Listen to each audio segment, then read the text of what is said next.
The Deadlights eyes. We all go a little mad sometimes. Hi, I'm Chucky. Wanna play? You're gonna need a bigger boat. They're coming to get you, Barbara. I'll play again. Did you know I'm utterly insane? Killer, Mom. I'm just gonna bash you with things. What's blood for, if not for shedding? Welcome to 31 Days of Horror Movies 2021. I'm your host, Sam Johnston, and with me today I got a brand new batch of guests. Welcome, Tim. Hey. And Zach. How are you doing? So it is the 6th day, and we just watched Deep Red, 1975, directed by Dario Argento, written by Dario Argento, and Bernardino Zapponi, a jazz pianist and a wisecracking journalist, are pulled into a complex web of mystery after the former witnesses the brutal murder of a psychic. This movie does a very good job of putting the hints, the obvious hints that are going on in your face. Oh, they put it in your face over and over and over. This movie opens with that creepy ass music.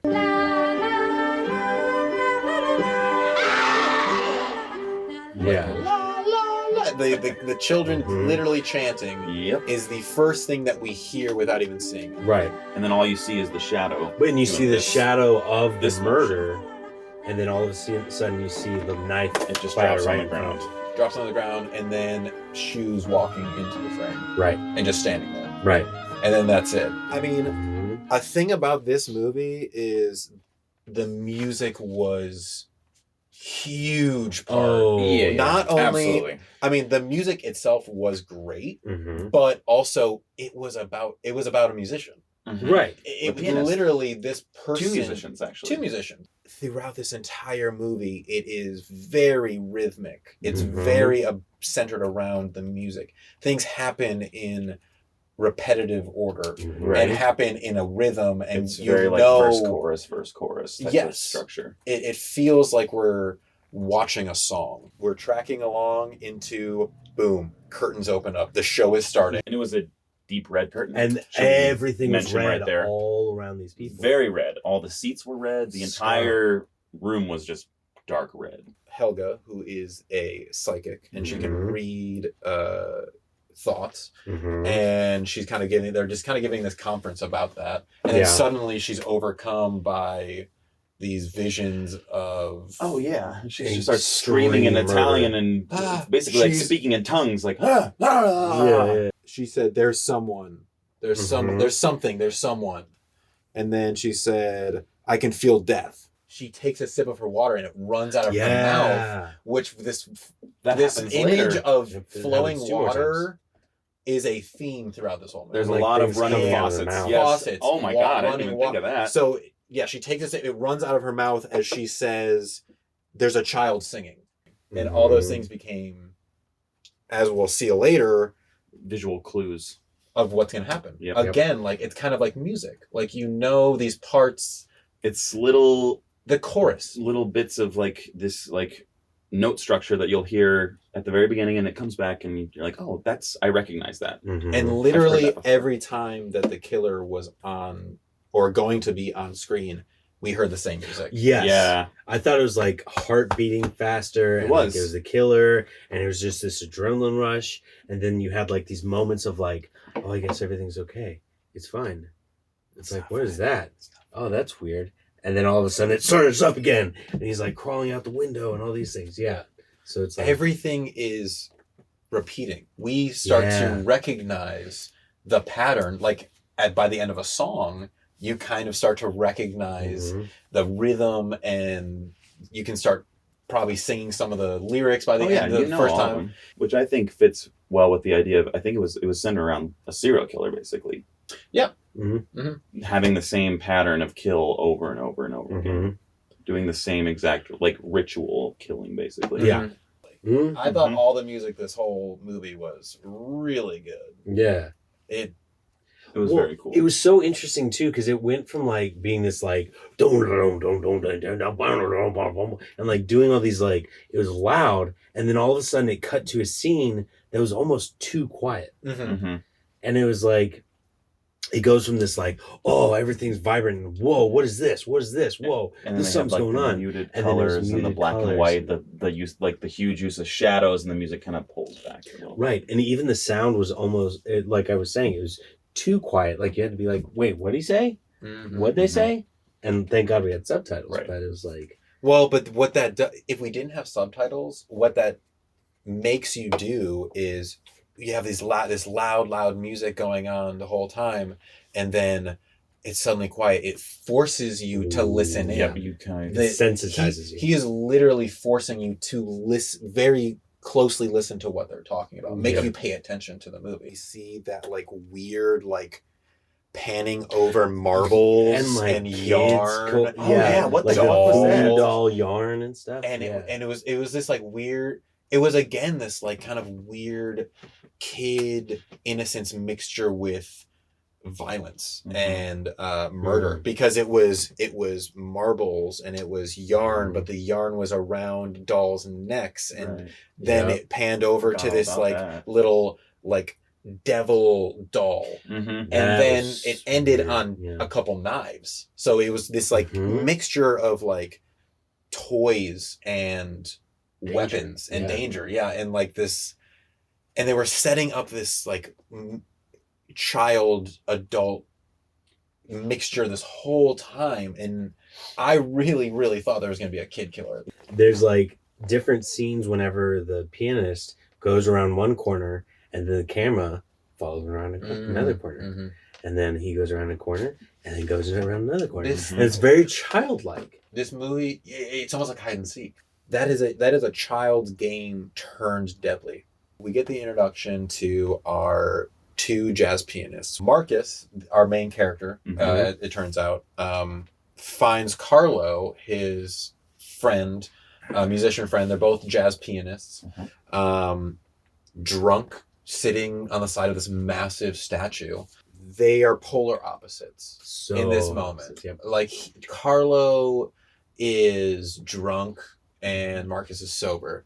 Carlo is talking about how he plays music for survival, where Marcus plays for art. It's this whole I'm the proletariat, you're the bourgeois player. Yeah, exactly. You play artwork because you enjoy to do it. I do it because I need to survive. They are on opposite sides of the spectrum in every way. Yes. In literally every way. Then Marcus walks off and he just turns the corner and he's like looking up. She's banging on the window.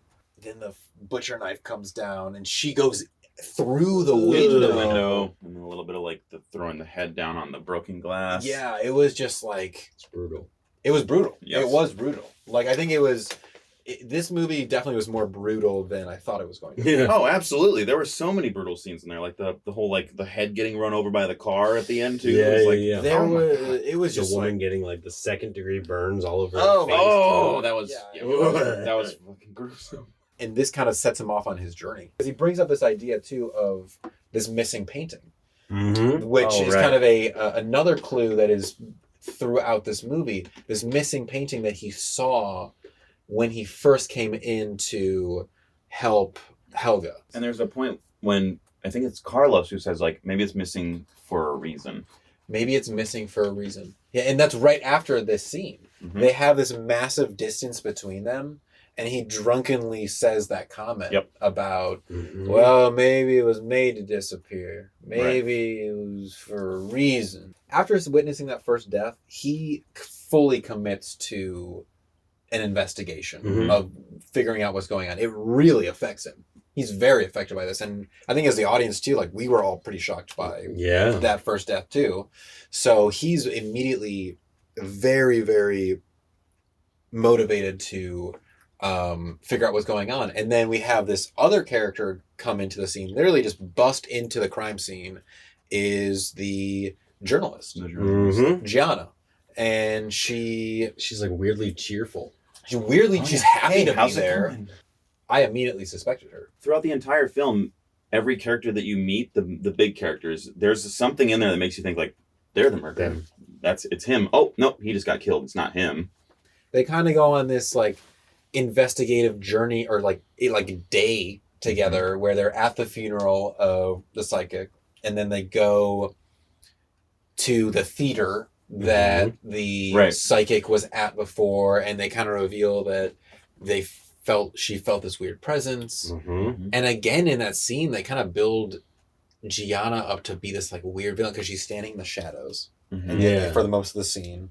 And then the one question that she asks, one of the guys is like, "What did you say?" And then she like steps into the light and says the question even louder, like even more power. It like, and then it like weirdly faded to black. I think it's after that scene that we get the scene between Marcus and Gianna, where it's this battle of the sexes. It's this like it becomes very clear that Marcus is very misogynistic. He is saying, he literally says women are weaker. Oh, gentler.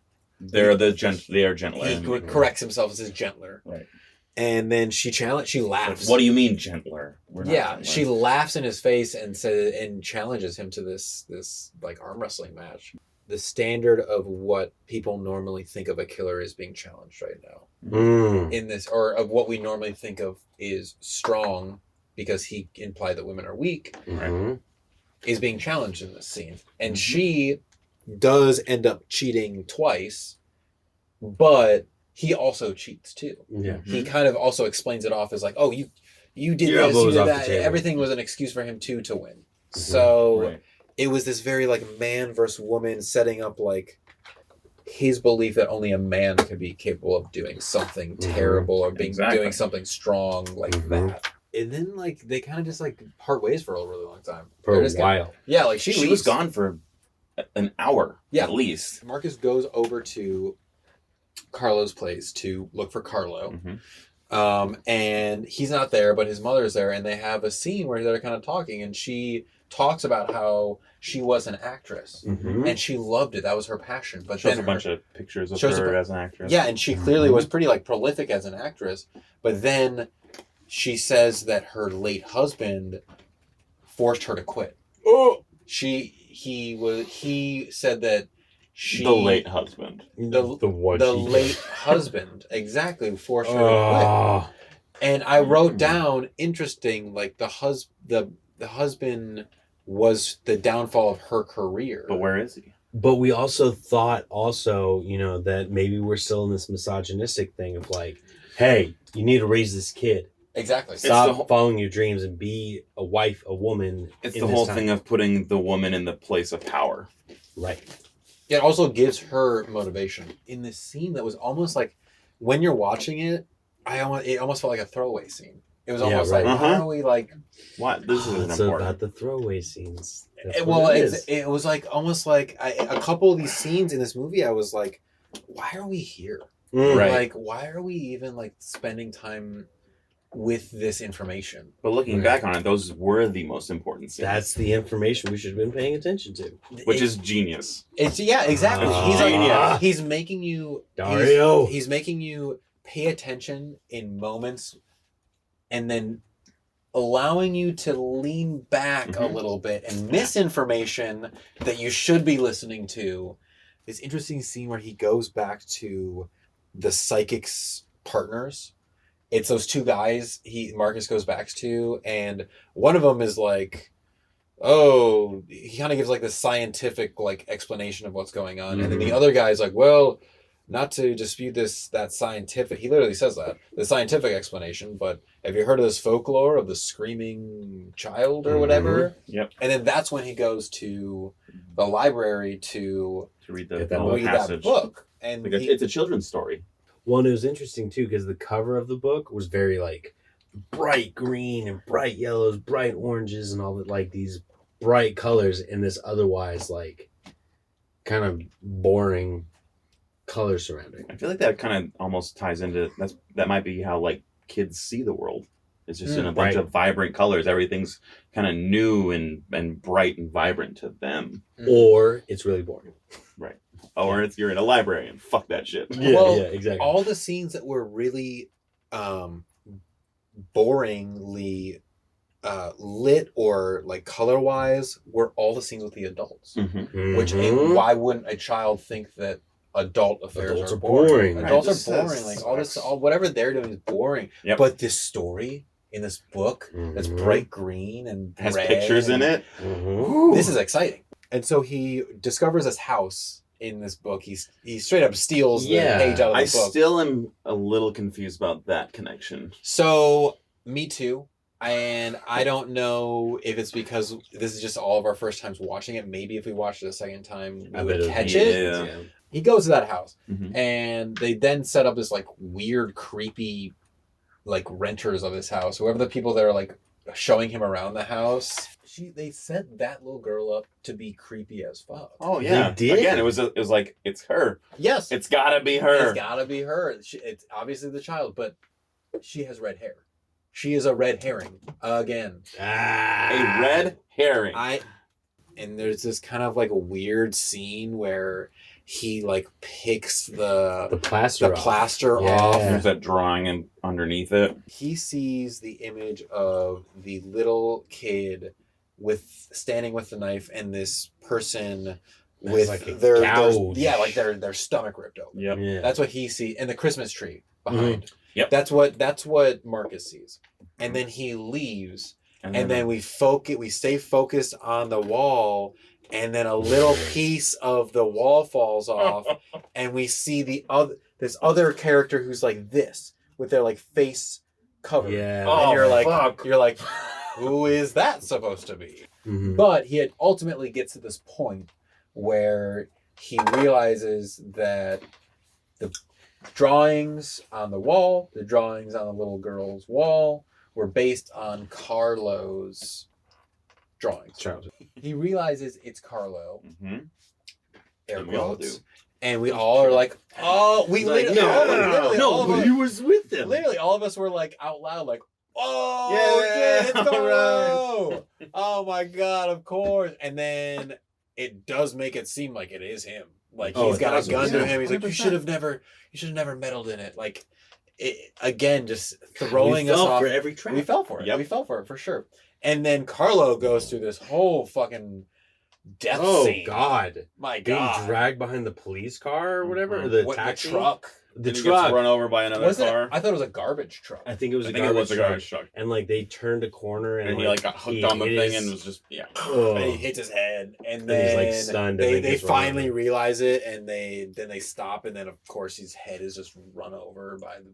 like a car. watermelon. He goes back to that fountain that we did meet both of them Yep. at, and I thought that was going to be the last scene of Him Marcus kinda, kind of like, just going accepting it, and like, wow, well, that was a crazy thing. But then I crossed that out because that wasn't the end of the movie. It's like there's Uh-uh. no way. That wasn't, because that was was that not moment him. that you're talking about of, He wait a realizes second. He was here.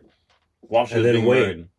The painting from up there. He goes, yeah, so then it's kind of like we return back to the beginning of the movie Mhm. because we're at the fountain scene that we first meet him. He realizes this. He then goes up to the apartment that he first goes and Mhm. witnesses the murder in. Mhm. We're going through the beginning of this movie. Yep. And he goes back into the apartment. He's like looking around, and then he sees himself in the reflection, and he realizes the painting that was missing was not actually a mirror. painting. It was a mirror reflection. Yeah. of the reflection. Mhm. Oh my god! And then he turns around, and who's there?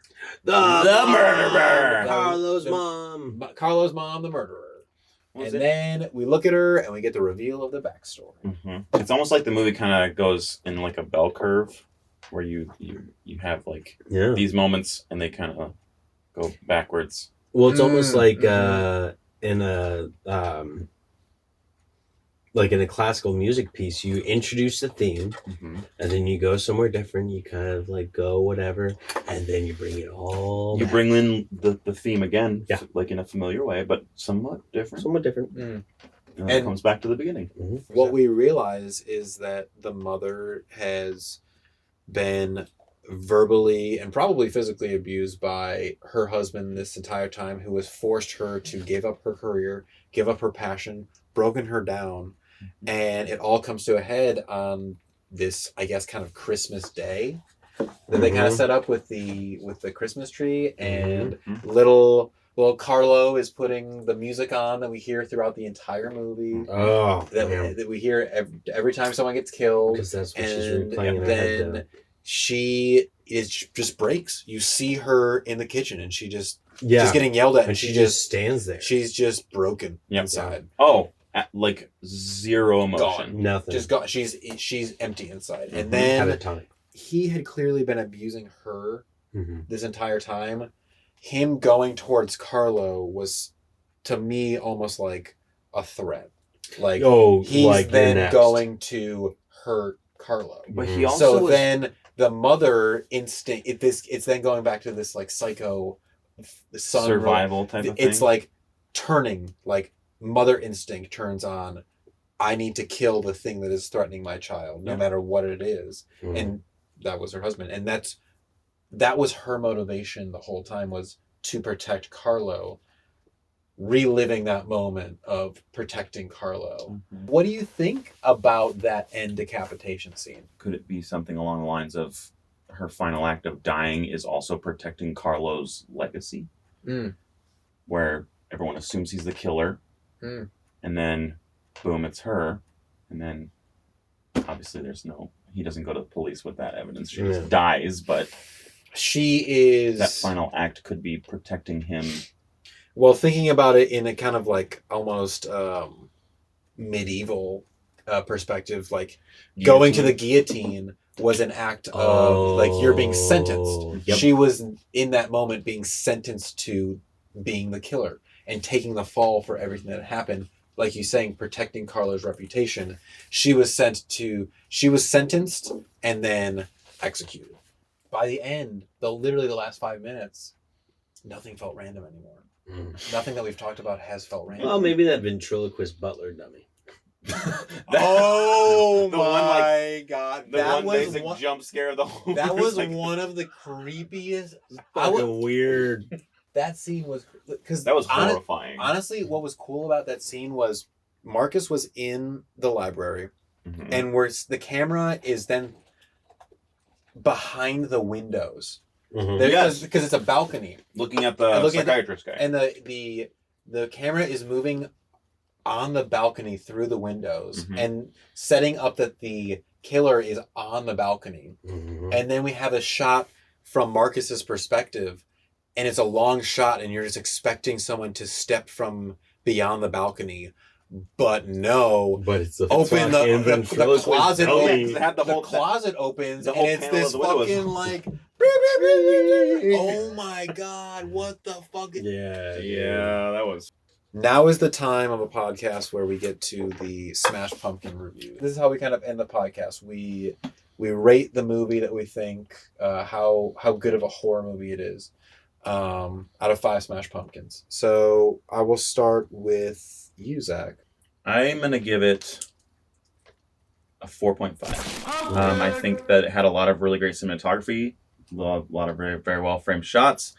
The deep reds definitely showed up, as we have said a lot. It definitely made like a big presence. The music, as we've talked about a lot, put me into the story, and I think it definitely did its job of making you expect things and subverting your expectations. It was a thrill ride. It did not scare me, but it made me uneasy, and it made me question everything that I believed about the whole movie. It was very stylized. And I mean, everything was very stylized. Very much so. And what you said before, it's very purposeful. It was like sporadic pieces of dread, which is what that was almost took me out of it. So just because I'm so used to being such a consistent tone. And there were some parts where we were laughing at stuff, not in a way of like, oh, it's cheesy, but this was like a genuinely funny scene. Sure. So I think we went down the direction that Dario wanted us to go in. And so for that, I'd give a 4.5 Smash Pumpkins as well. Wow, nice. Yeah, it was great. This was really good. Yeah. I had a really fun time watching this. Yeah. I totally agree. Yeah. Thank you both so much. Please plug yourself for the people. I'm working on some music. Oh, cool. Nice. I'm going to start. Speaking of music. Yeah, exactly. This whole thing was based off. Wow. I'm going to start posting on an Instagram page under Stupid Fingers. Stupid Fingers. Nice. Very cool. Like it. We'll start doing some of that. And I'm also actually working on a couple scripts of my own. Oh. A buddy of mine are working on a script for a anime show Oh, cool. Called The Nameless. I don't really have much to talk about it right now because it's still kind of taking shape, but more to come. I'm Tim Ashby. My Instagram is Kalamazoo Parakeet. I'm an actor. I am getting married in less than 2 weeks. Ooh! And you can find me at Beep Beep Richie T on Instagram, and also check out Playground Social, which is a studio that we are recording, and also my room. And yeah, all of the above. All the above. I will see you tomorrow, and let's get a little spooky, y'all. Ooh.